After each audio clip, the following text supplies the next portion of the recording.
Mystery at Blind Frog Ranch, they said the land was cursed.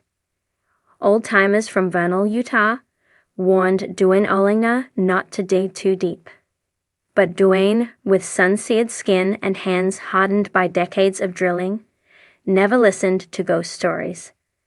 Blind Frog Ranch had always been an enigma, an isolated 160-acre stretch cloaked in superstition and mystery. But to Duane, it was a challenge waiting to be conquered. The ranch didn't give up its secrets easily. Tunnels led nowhere. Equipment failed. Strange lights flickered in the sky without a source. But Duane kept digging, kept investing, kept hunting for what he believed was buried beneath the unforgiving landscape. Treasure. Not just gold, but truth, answers, proof of something extraordinary. It began with a hollow sound.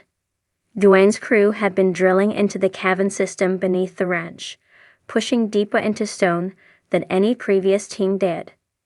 The drill suddenly punched through into empty space, letting out a shriek of metal on rock before falling silent. The sensors registered a massive void, larger than any yet discovered. It shouldn't have been there. Geologically, the area was solid. No known cave systems. No seismic activity. Yet there it was. A hidden chasm that swallowed their equipment like it had been waiting for decades, centuries. The team hesitated. The crew had already experienced too many strange mishaps. Tools vanishing, inexplicable burns, whispers echoing in sealed tunnels. But Duane insisted. They lowered a high-definition camera down into the hole. Slowly, the cable humming with tension. At 300 feet, the feed turned to static. Then, black.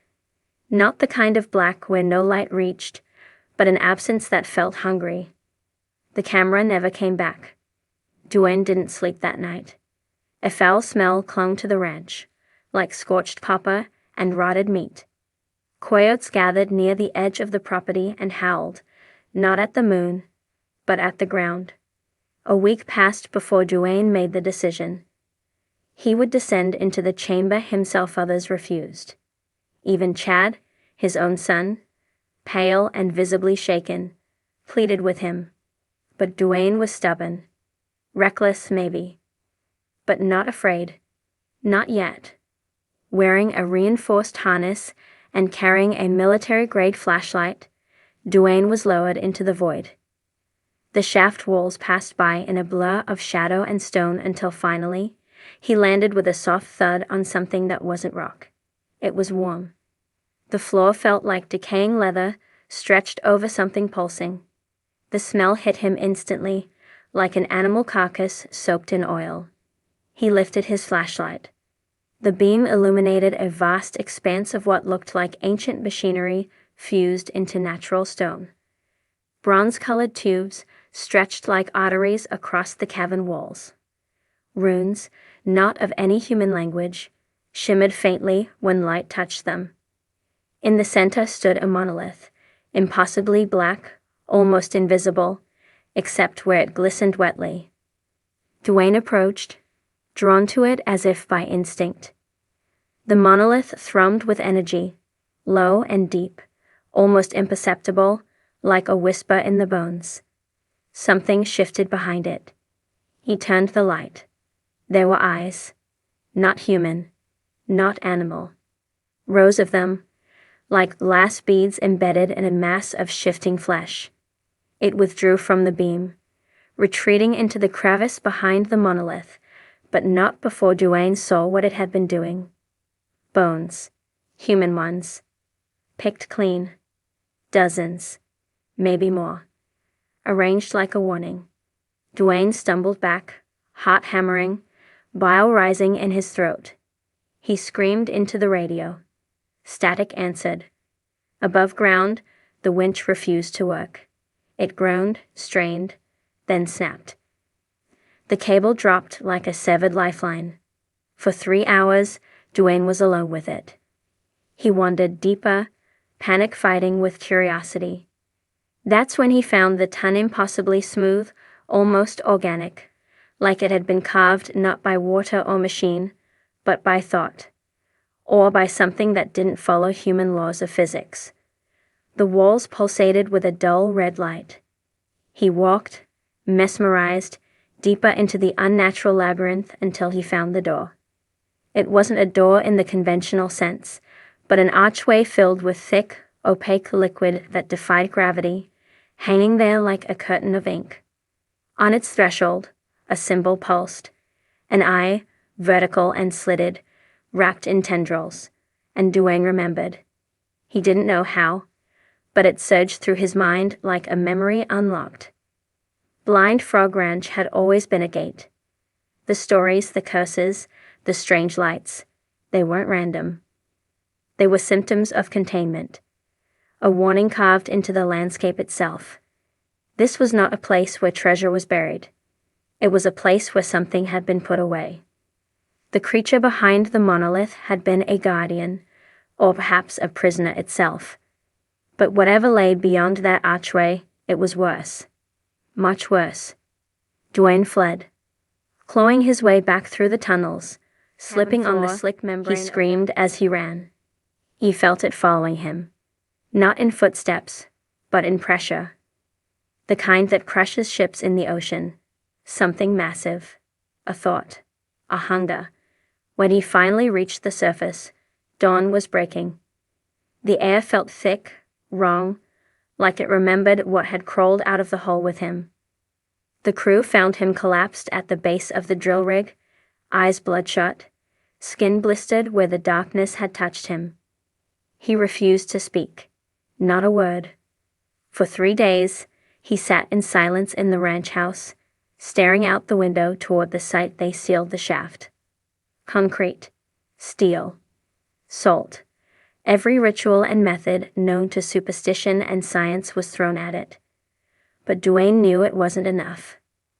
That thing, whatever it was, had seen him, touched him, and some part of it had come back with him.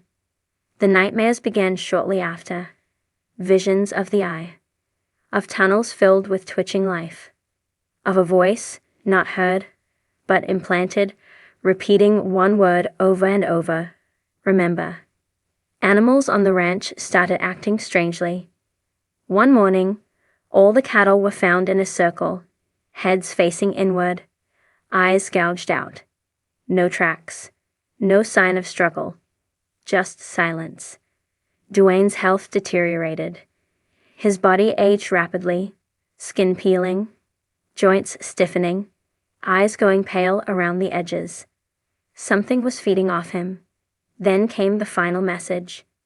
He carved it into the walls of the barn with shaking hands, days before disappearing. We were never meant to dig. It wasn't buried treasure. It was a warning label.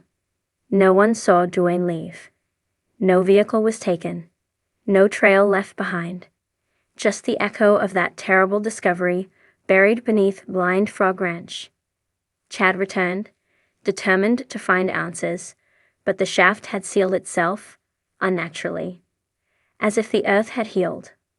Or hidden its wound today, the land looks the same. Trees grow. Wind whistles through the scrub. But those who visit say they feel something. Off. The shadows stretch too far at sunset.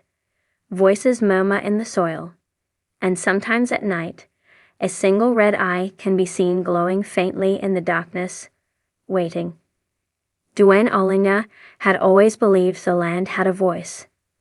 Not the kind that whispered in winds or echoed from canyons, but a pulse, a rhythm. A deep, silent message thudding from far beneath Blind Frog Ranch, just beyond the reach of comprehension. It had called to him for years, tugging at his thoughts even before he bought the land. And now, as the summer sun scorched the Utah basin and the drills screeched into stone, Duane stood over the excavation site and knew the earth was listening. Strange things had happened since the first hole was bored. The soil smelled of metal and rot. Tools vanished, then returned warped and rusted, as if aged by centuries in hours. A crew member named Russ went missing for 6 days and returned gaunt, incoherent, and refusing to come within 100 feet of the ranch again. He muttered about watchers in the dark and voices in the metal. None of it made sense to the others, but Duane felt it too, just beneath logic, deeper than science. Something waited under the property, not gold, not Spanish treasure, not even the uranium veins others had once chased. No, this wasn't about profit. It was about history, older than any fossil, older than man. The breakthrough came when they struck a void. Not just a cave or a cavern, but a geometric anomaly. Perfect symmetry. Hexagonal walls, black as pitch, with patterns like veins running along the surface. The material wasn't stone. It was softer, pliable in some places, hard as obsidian in others. Even the drill sensors malfunctioned near it, refusing to record. When Duane descended alone to inspect it, the ropes trembled. Not from wind or weight, but anticipation, as if the shaft itself exhaled when he passed through. He touched the walls, tracing the network of veins. They pulsed faintly, rhythmic, like a slow heartbeat, a deep throb in the belly of the planet. At the end of the corridor, if it could even be called that, stood a smooth arch. Beyond it, absolute darkness. Not the absence of light, but the presence of something older than light itself. Beyond the arch, time grew strange. His watch stopped ticking. The air thickened like syrup. Each breath was effort. His flashlight flickered and died, but the walls glowed dimly, lit from within, like phosphorescent skin. Chamber opened before him.